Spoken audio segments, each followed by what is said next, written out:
ఇక్కడికి వచ్చిన ఇక్కడున్న ఆడపడుచులందరికీ, అన్నదమ్ములందరికీ, జన సైనికులకి, వామపక్ష పార్టీల పెద్దలందరికీ, ఎస్సీ ఎస్టీ బీసీ కులాల నాయకులందరికీ మనస్ఫూర్తిగా నా హృదయపూర్వక నమస్కారం. నేను మన ముంపు మండలాల సందర్శన గతంలో నేను మన తెలంగాణ పర్యటనలో రావాల్సి ఉండింది, కానీ మిగతా పర్యటనలు ఉండటం వల్ల రాలేకపోయాను. దానివల్ల కొంచెం ఆలస్యమైంది. అలాగే ఈ రోజున కుక్కునూరు మన ఏలేరుపాడు మండలాలకు సంబంధించిన గ్రామాలకి సంబంధించిన పోలవరం ప్రాజెక్ట్ కోసం ముంపుకు గురవుతున్న మన మండలాల్లో, మన గ్రామాల్లో సమస్యని వినటానికి వచ్చాను. వారి బాధలని, వారి ఆవేదనని నేను అర్థం చేసుకున్నవాడిని.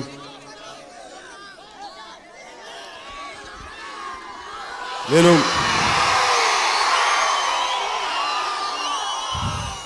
ముందు మాటగా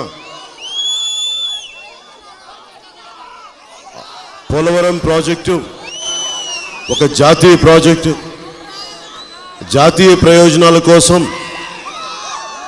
కొంతమంది నష్టపోవాలి అని చెప్పి అందరూ మాట్లాడతారు. నేను కోరుకునేది కూడా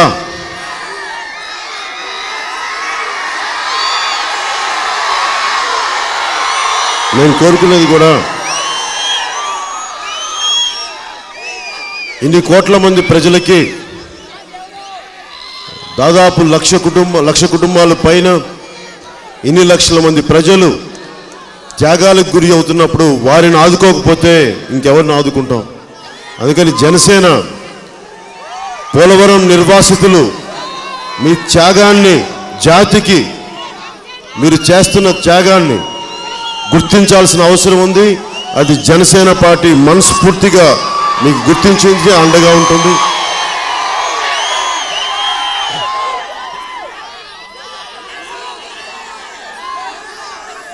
నేను ఇక్కడికి వచ్చింది కూడా ఒక ముఖ్యమంత్రి గారినో, ఒక ప్రతిపక్ష నాయకుడు వైసీపీ జగన్మోహన్ రెడ్డి గారిని విమర్శించడానికి కాదు. మొత్తం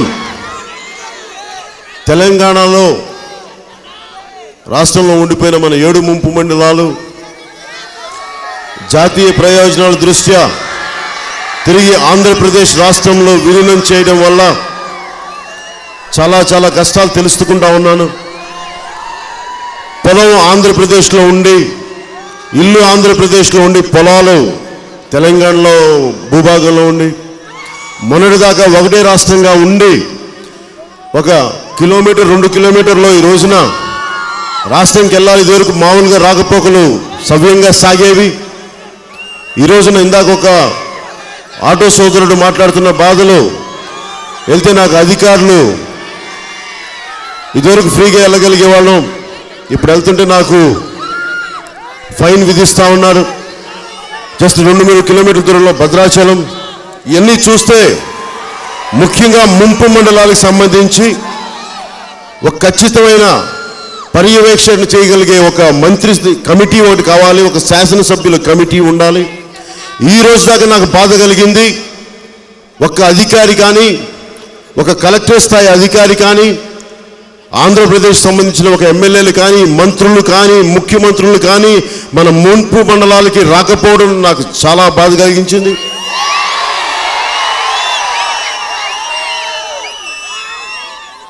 ముంపు మండలాలు ప్రజలు ఆంధ్రప్రదేశ్లో కలుపుకున్నప్పుడు వారికి అండగా నిలబడాల్సిన అవసరం ఉంది, వారిని హక్కును చేర్చుకోవాల్సిన అవసరం ఉంది.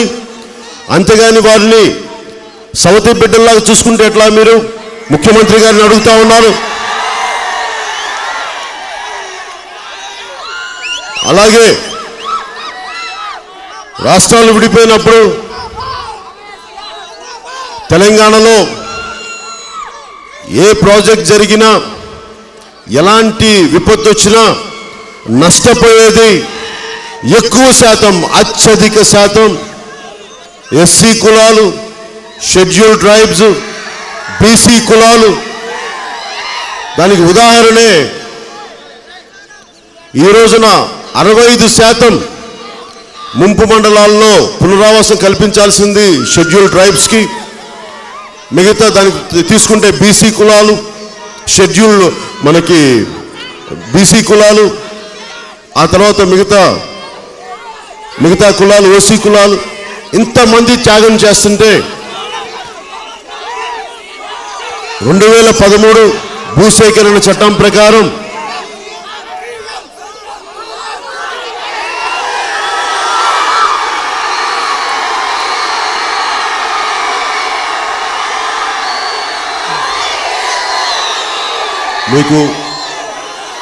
మీకు నిజంగా అర్థం కావట్లేదు.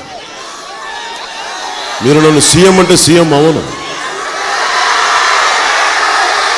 మీరు అరుపులు అరిస్తే, కేకలు పెడితే సీఎం నవ్వు.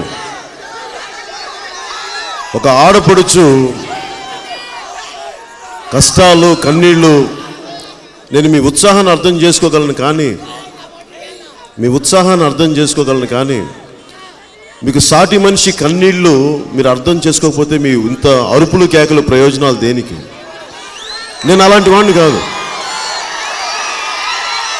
నాకు ముఖ్యమంత్రి వీటన్నిటి అవ్వటం కంటే కూడా ప్రజలకి న్యాయం జరగాలి, పేద ప్రజలకి న్యాయం జరగాలి, మన ఎస్టీ కులాలకి న్యాయం జరగాలి, మన ఎస్సీ కులాలకి న్యాయం జరగాలి, మన బీసీ కులాలకి న్యాయం జరగాలి. అన్ని రకాలుగా కోల్పోతున్న మిగతా అన్ని కులాలకి న్యాయం జరగాలి. నేను దానికోసం వచ్చాను.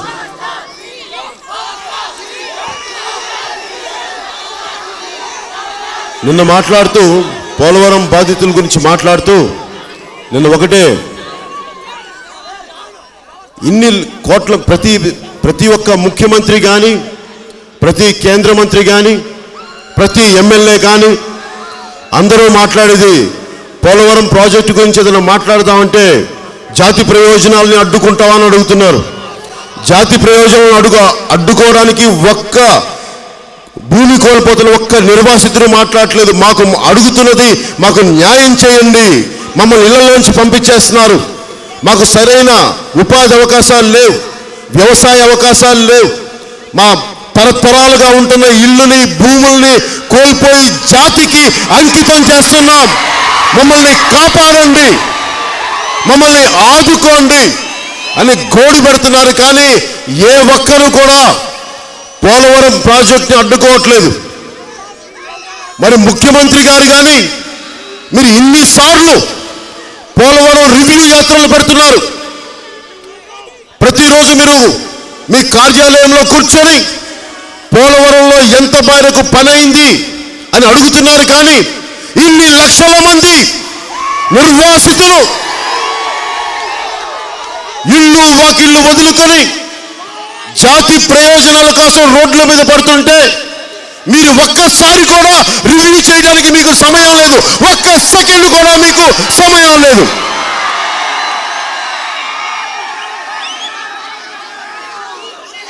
ముఖ్యమంత్రి గారు కూడా అర్థం చేసుకోవాలి, అధికారులు కూడా అర్థం చేసుకోవాలి. 2013 భూసేకరణ చట్టం ప్రకారం మీరు ఎప్పుడో బ్రిటిష్ చట్టాలని, ఎంత ద్వంద్వ నీతి మీది, ఎప్పుడో బ్రిటిష్ చట్టాలని పునరావాసానికి మీరు పెడుతున్నారు. పునరావాసం భూసేకరణ చట్టాన్ని 1853 బ్రిటిష్ చట్టాన్ని మీరు అమలు చేస్తున్నారు. కానీ మీ పోలవరం కట్టే కాంట్రాక్టులకు మట్టుకు ప్రతి సంవత్సరం కొత్త రేట్లు పెడతా ఉన్నారు.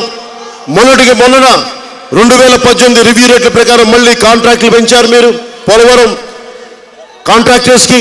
మరి అలాంటిది భూముల్ని కోల్పోతున్న, భూముల్ని త్యాగం చేస్తున్న నిర్వాసితులకి అండగా లేకపోతే అందరూ కలిపి సకలం ఆంధ్ర జాతి నిర్వాసితులకి ద్రోహం చేసిన వాళ్ళు అవుతారు ప్రతి ఒక్కరు కూడా.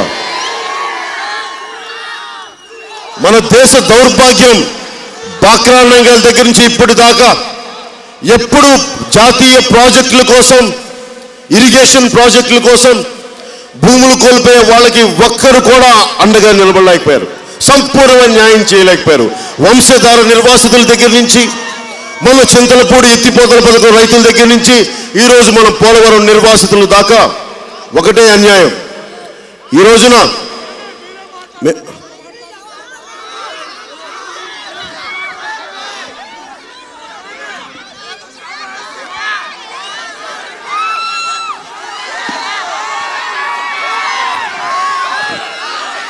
నేను పోలవరం నిర్వాసితుల సమస్య ముఖ్యమంత్రి గారికి అడుగుతా ఉన్నాం.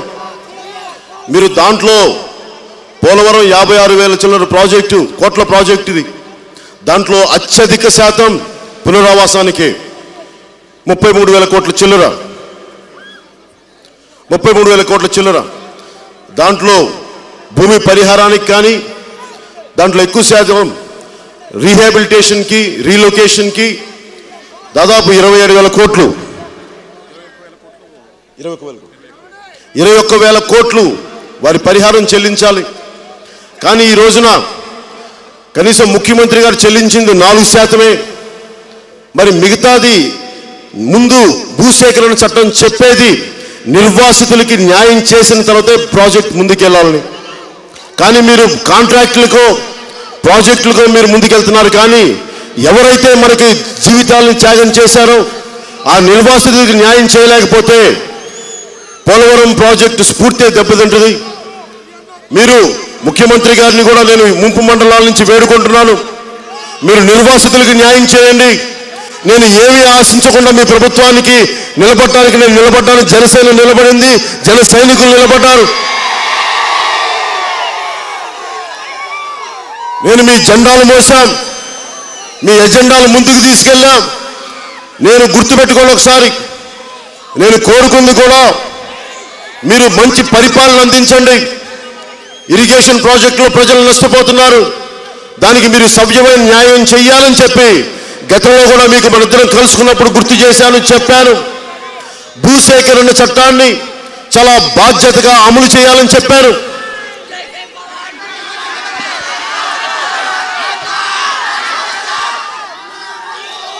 ఇది నేను పోలవరం నిర్వాసితులకు ఒకటే చెప్తున్నాను, మీకు న్యాయం జరిగే వరకు, ఎందుకంటే మీకు అన్యాయం జరగకూడదు. మీకు అన్యాయం జరిగిందంటే నేను తలదంచుకునే పరిస్థితి. అందుకని నేను మీకు మాటిస్తున్నాను, ఈ రోజున కష్టమైన మాటను తెలుసు, మీకు ఆఖరి వ్యక్తి వరకు మీకు న్యాయం జరగడానికి నేను సంపూర్ణమైన చాలా సుదీర్ఘమైన పోరాటం చేయడానికి మీకు అండగా ఉంటాను. అలాగే ముఖ్యమంత్రి గారి దృష్టికి తీసుకొస్తున్నాను. ముఖ్యంగా ముంపు మండలాల్లో విద్య, వైద్య చాలా అనగా దెబ్బతిన్నారు ప్రజలు. బస్ పాసులకు కూడా మీరు తెలంగాణ వాళ్ళు కాదని చెప్పి మీరు ఆంధ్ర ప్రాంతంలో అని చెప్పి తెలంగాణ ట్రాన్స్పోర్ట్ కంపెనీ చెప్తుంది. ఒకవైపు ఏమో మీరు అటు వెళ్తే ఇంకా మాకు రాలేదని చెప్పి ఆంధ్ర ట్రాన్స్పోర్ట్ కంపెనీ చెప్తుంది. బస్ పాసులు కూడా దౌర్భాగ్యం, బస్ పాసులు కూడా త్యాగాలు చేసి ఈ రోజున బస్ పాసులు కూడా అడుక్కునే పరిస్థితి. దీనిని ఒక్క అధికారి కూడా మేము అడిగేది జిల్లా కలెక్టర్ గారిని అడుగుతున్నాం. రాజకీయ నాయకులు ఎలాగో గాలికి వదిలేశారు. కనీసం జిల్లా కలెక్టర్ గారిని నేను చేతులెత్తి నమస్కరిస్తున్నాను, దయచేసి మీరన్నా ఒకసారి రండి,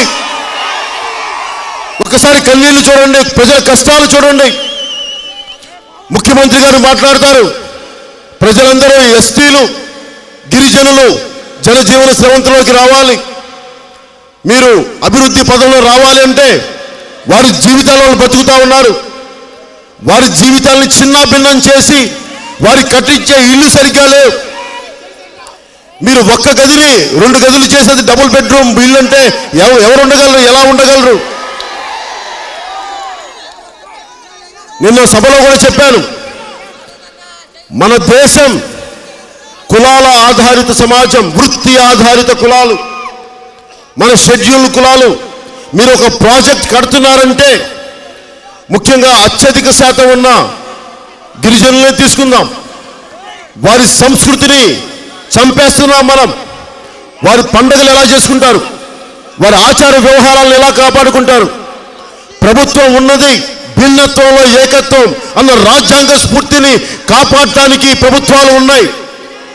మీరు భిన్నత్వంలో ఏకత్వాన్ని చంపేస్తున్నారు. అక్కడ ప్రాజెక్టుల్లో గిరిజనులు నష్టపోతుంటే వారి సంస్కృతిని పరిరక్షించాలి, వారి ఆటపాటలు సంరక్షించాలి, దానికి తగ్గ జీవన విధానం కల్పించాలి అని మీరు పట్టించుకున్న పాపాన్ని పోలేదు. ముఖ్యమంత్రి గారు 2019కి ప్రాజెక్ట్ ఫినిష్ అవుతుందని చెప్తున్నారు, పూర్తి చేస్తామని చెప్తున్నారు. మేము అర్థం చేసుకోగలం.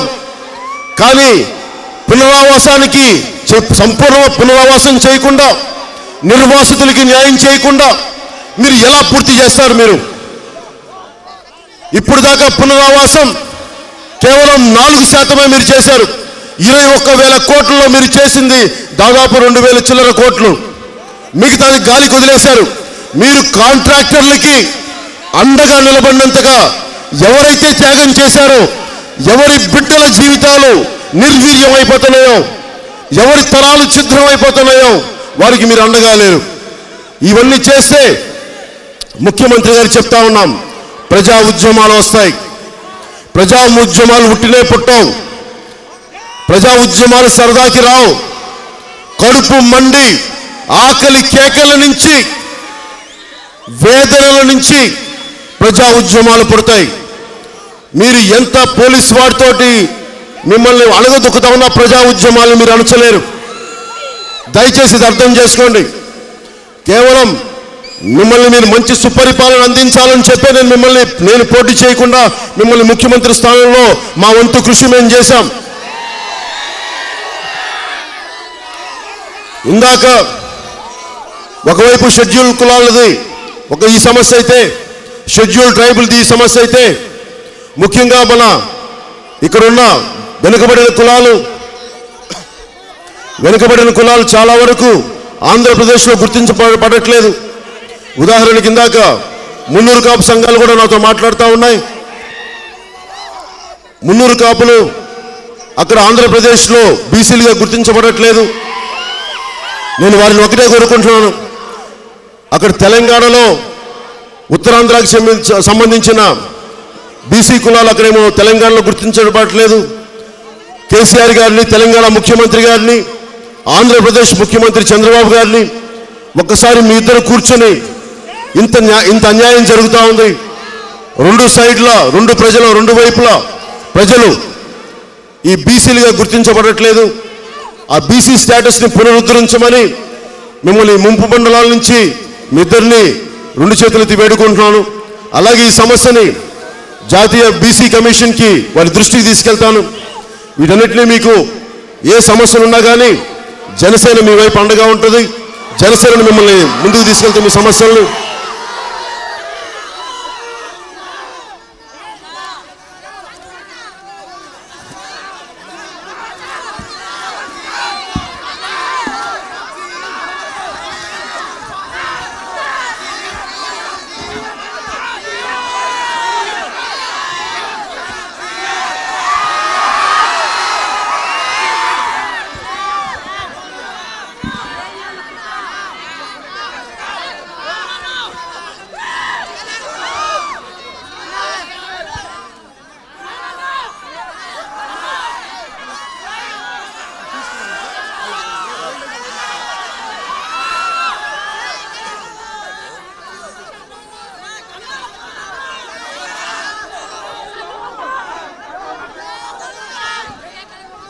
ముఖ్యమంత్రి గారికి నిర్వాసితుల నుంచి ఒకే ఒక మాట చెప్తున్నాను, పోలవరం ప్రాజెక్ట్ ఫినిష్ చేయడం అనేది జాతీయ ప్రయోజనాలు మేము అర్థం చేసుకోగలం, మా వంతు సంపూర్ణ సహకారం ఇస్తున్నాం.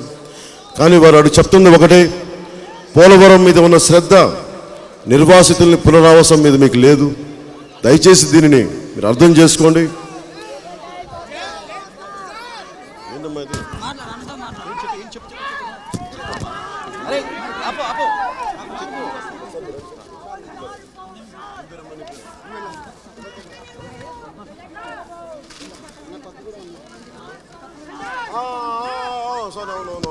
ఎలా ఉన్నారమ్మా?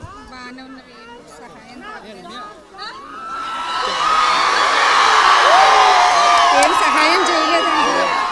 అదే రాము సార్ చేయలేదు, ఘోరంగా ట్రీట్మెంట్ ఏమి ఇప్పించలేదు సార్. రజనీ వాళ్ళ ఫాదర్ ఉన్నారు సార్. రజనీ వాళ్ళ ఫాదర్ అన్నారు పవన్ కళ్యాణ్ మిమ్మల్ని గోడ దుంకమని చెప్పారు. మిమ్మల్ని ఎందుకు గోడ దుంకేసుకున్నారు, ఆయన మీదకి నిందలు వేస్తున్నారు ఏంటి అనేసి రజనీ వాళ్ళ ఫాదర్ అన్నారు సార్. ఇష్టం వచ్చినట్టు మాట్లాడి మేము ఏమనలేదు. ఇంట్లో బియ్యం లేవు, ఒక 25 kgs రైస్ ఇప్పేయండి మేడం, మాకు రైస్ ఇప్పేయండి మేడం అనేసి అడిగాం సార్. దానికి మిమ్మల్ని పవన్ కళ్యాణ్ గారు గోడ పడేసుకోమన్నారా, మిమ్మల్ని నెట్టేసుకోమన్నారా, ఆయన ఎందుకు ఇలా చేస్తున్నారు అనేసి మా మీద ఫైర్ అయ్యారు సార్ వాళ్ళు. సార్ ట్రీట్మెంట్కి ఇప్పించండి sir, please sir, please sir. చచ్చిపోతున్నాను సార్. వాళ్ళు ఎవ్వరు మమ్మల్ని కలవనిచ్చట్లేదు సార్. మీరు కొంచెం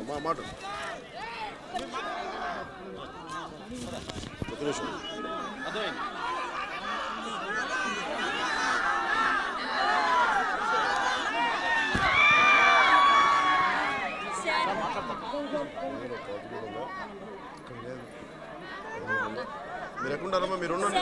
అలా కాదు, ఇక్కడ కింద పెట్టండి. నన్ను నలిగిపోతారు. ఇక్కడ బాబు ఇక్కడ మాట్లాడతాను.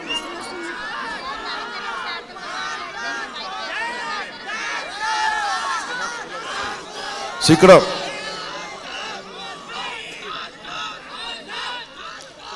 ముఖ్యమంత్రి గారి దృష్టి కూడా తీసుకొస్తున్నాం. నిర్వాసితులు చెప్తుంది, మీరు 4 నెలల్లో ముఖ్యంగా ఇక్కడ మన మండలానికి సంబంధించి 4 నెలల్లో 100 ఇళ్ళు కూడా కట్టలేదు.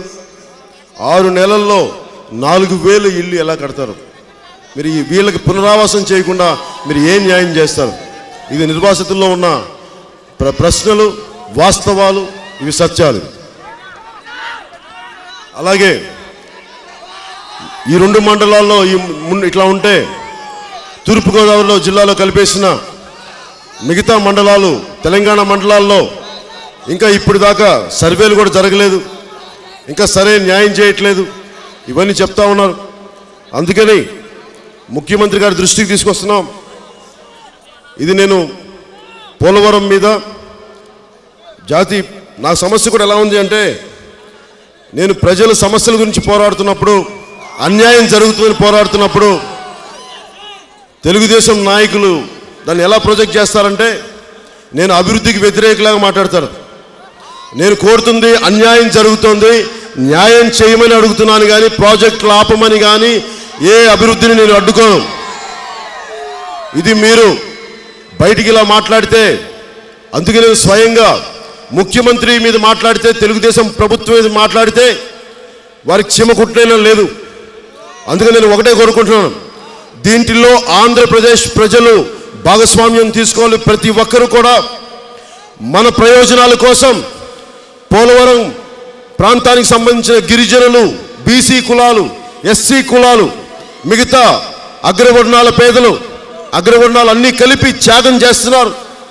వీటన్నిటికీ వారికి సరైన పునరావాసం లభించేలాగా ఆంధ్రప్రదేశ్ ప్రజల అండదండలు కావాలి. నాకు మీ సహాయ సహకారాలు కావాలి తెలుగుదేశం పార్టీ మీద పోరాటం చేయడానికి. అలాగే మీడియా వారిని కూడా, మీడియా ప్రతినిధులను కూడా అడుగుతున్నాను. ఒకవైపు ఇంతమంది, ఇన్ని లక్షల మంది ప్రజలు జాతి ప్రయోజనాల కోసం త్యాగం చేస్తుంటే, కేవలం ఒక ప్రభుత్వానిదే బాధ్యత కాదు, ఆంధ్రప్రదేశ్లో ఉన్న ప్రతి సగటు పౌరుడి బాధ్యత. పోలవరం ప్రజలకి, పోలవరం నిర్వాసితులకి అండగా నిలబడటానికి ఎవరి వంతు వాళ్ళు కృషి చేయాలి. అందుకని జనసేన ఆలోచన విధానానికి అండగా నిలబడడం మనస్ఫూర్తిగా కోరుకుంటున్నాను. పోలవరం ముఖ్యంగా ఇక్కడ ఉన్న వారందరికీ మీకు 2013 భూసేకరణ చట్టం ప్రకారం ఏదైతే న్యాయం జరగాలో ఆ న్యాయం జరిగే వరకు మీకు అండగా ఉంటాను. ఒకవేళ ముఖ్యమంత్రి గారు ముందుకెళ్దాం అనుకున్న పక్షంలో ఇంతమంది కన్నీళ్ళ మీద ప్రాజెక్టులు ముందుకెళ్ళవు. అది కాలం తాలూకు శక్తి. అది ముఖ్యమంత్రి గారు కూడా అర్థం చేసుకోవాలి. నేను ఈ రోజున మీకు చెప్తుంది కూడా, జనసేన పార్టీ అధికారంలోకి వచ్చినా కానీ, ఏ రకమైన బలమైన పాత్ర పోషించినా కానీ, నేను ఒకటే మీకు మాటిస్తున్నాను. ఈ రోజున మీరు చేసిన త్యాగానికి ప్రభుత్వ ఖజానాలో డబ్బులు లేకపోయినా కానీ ప్రభుత్వం మీకు రుణపడి ఉంది అని చెప్పి మీకు బాకీ పత్రం ప్రభుత్వం తర్వాత ఇప్పించే బాధ్యత నాది. ఇది ఇన్ని లక్షలాది మంది చేస్తున్న ప్రయోజనాలని ప్రతి ఒక్కరూ నాతో సహా మేము మీకు ట్యాక్స్ కట్టాలి. 1 పైసా 5 పైసలు 2 పైసలు జాతీయ ప్రయోజనాల కోసం మీరు నిర్వాసితులు అవ్వటం వల్ల, మీరు తరతరాలుగా ఉంటున్న ఇళ్ల నుంచి బయటకు రావడం వల్ల మీకు సంపూర్ణమైన వైద్యం కానీ, విద్య కానీ, గృహ అవసరాలు కానీ, ఉపాధి అవసరాలు కానీ అన్నీ లభించే వరకు మీకు నేను అండగా ఉంటానని తెలియజేసుకుంటూ, ముఖ్యంగా నేను ఒకటే మాటిస్తున్నాను. ప్రభుత్వం దగ్గర నుంచి కానీ, జనసేన ప్రభుత్వం ఏర్పాటు చేసిన తర్వాత కానీ ఎప్పటికైనా సరే మీరు అధైర్యపడద్దు, మనోధైర్యంతో ఉండండి. నేను మీకు అండగా ఉన్నాను. నేను పోరాడతాను మీ గురించి. ఇది చాలా కష్టసాధ్యమైన విషయం నాకు తెలుసు. ఎందుకంటే నేను ముందుకెళ్తున్నంత బలంగా చాలామంది నాయకులకి నేనంటే ఇబ్బంది. కొత్త 1000 కోట్లతో ముడిపడి ఉన్న రాజకీయం, కాంట్రాక్టులతో బేస్డ్ రాజకీయం, ప్రజలకి న్యాయం చేయాలన్న రాజకీయ వ్యవస్థ పోయింది. అందుకని నాకు చాలా పోరాటం, చాలా ఎదురీత. నాకు ఆ ఎదురీతలో మీరు అందరూ అండదండలు ఉండాలి. మీ కష్టాలని, కన్నీళ్ళని అర్థం చేసుకున్న వాడిని మీకు అండగా ఉంటానని తెలియజేసుకుంటూ, 2013 భూసేకరణ చట్టం ఏవైతే చెప్పిందో మీకు 100% మేము అమలు చేయించే బాధ్యత మేము తీసుకుంటాం. మీ పోరాటం మీరు ఆపద్దు. మీ పోరాటం ప్రతి అధికారి మీద, ప్రతి ఎమ్మెల్యే మీద, ప్రతి మంత్రి మీద, ముఖ్యమంత్రి గారి మీద మీరు ఒత్తిడి తీసుకురండి. అలాగే నా వంతుని ఒత్తిడి నేను తీసుకొస్తాను. మీకు అండగా ఉంటానని తెలియజేసుకుంటూ, మిగతా మండలాలు కొన్ని వెళ్ళాలి. నాకు అనుమతి ఇప్పించవలసిందిగా, సెలవు ఇప్పించవలసిందిగా కోరుకుంటూ సెలవు తీసుకున్నాను. జై హింద్.